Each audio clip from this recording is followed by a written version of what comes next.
Hey everyone, how you doing today? Topic number 2 with Omar is what would happen if the rules or program or whatever you call it for first-time buyer changed? And specifically, I'm referring to FHA buyers getting in for 3.5% down. What if Oof. that changed to 10%? What would happen if first-time buyers had to put 10% down before they could write an offer or get approved or whatever? So how you doing, buddy? Pretty good. How are you, Michael? I'm doing great. So I was thinking about you when I was doing this outline, and I'm like, what would happen if that first time buyer program changed? So, I mean, I don't know how many you represent or your brokerage or your market, but I'm guessing that's not a good thing. If you got to get 10% down versus 3.5. Oh man, it would literally remove so many first time. There wouldn't be very many first time home buyers.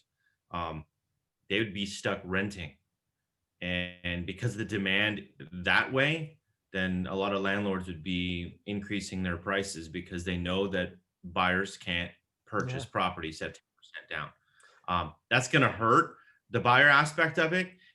You'll see more inventory after that because first time home buyers aren't buying property because I'm not saying that they won't, but the percentages Oh, the are pool is way down. way down. I mean, from 3.5 to 10%, even 3.5 right now with the down payment assistance program. I mean, that's a good chunk of buyers out there. You throw 10% down, a $300,000 house, nobody has 30 grand just sitting in their bank account. Hmm. No, not a first time home buyer. So I have a feeling that if that were to happen, there would be, obviously, man, it's a domino effect. Inventory would rise because houses would not be bought by Hmm. the first time home buyer.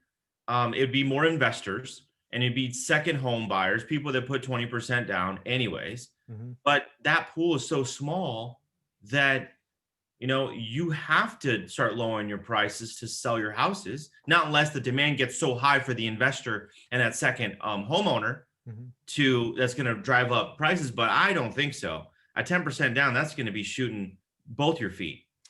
Yeah, when I thought about this is the one that probably scared me the most. And again, I don't think, again, all of these scenarios we are not calling for. We don't think they're likely. We're just playing the what if game because sometimes we get surprised negatively. This is the one that hurts the most because again, we listed a property that we flipped, and all the offers we got, all of them, all 11 or 12 were 3.5% down. So let's just call it 200 grand. They're putting like $7,000 down. Oh my God, that's Yeah, crazy. it goes from $7,000 down to 20 grand. So I think you're right. I mean, if you play that out, first off, immediately, whenever that goes into effect, first time buyer goes, I mean, the pool goes from 100% to God, 10? 10%. Yeah, 10%, right? It's big, big, big. But you're right. What's the next domino? You called it. I didn't even think about it. Is people rent houses more because people want houses. Space is good, right? Especially in this crisis. And oh, by the way, we're not building more affordable homes. So you're right. The next step is rents go up. Substantially. God, and then what happens is the people that had the 3.5% start losing that because again, life events.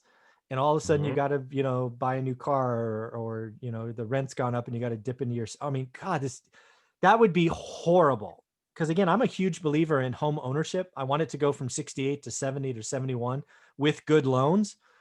But God, that would just be terrible for first time buyers. It would be okay, if not great for investors.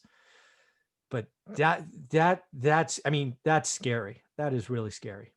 You know what? It would drive a small area like our area, like your area.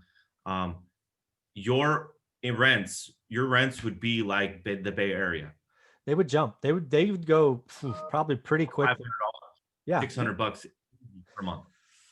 Oh, that's so frightening to think about. And again, I think and then for you, right, your brokerage transactions go down. Easy. Yeah, because majority of the people are the people that call on the signs. They Mhm. want a new home. They've been renting, right? Rent is comparable right now to a purchase, Yeah. the payment. So if that does change, they're out, they stay renting. There's no movement for new buyers. Yeah. And it's just literally investors and second time home buyers or Right. people that want to sell and move up to another property. But yeah, it's gone. It's 300 transactions to 100. Yeah, that's what I was going. That was going to be my next question. And I think that's about right.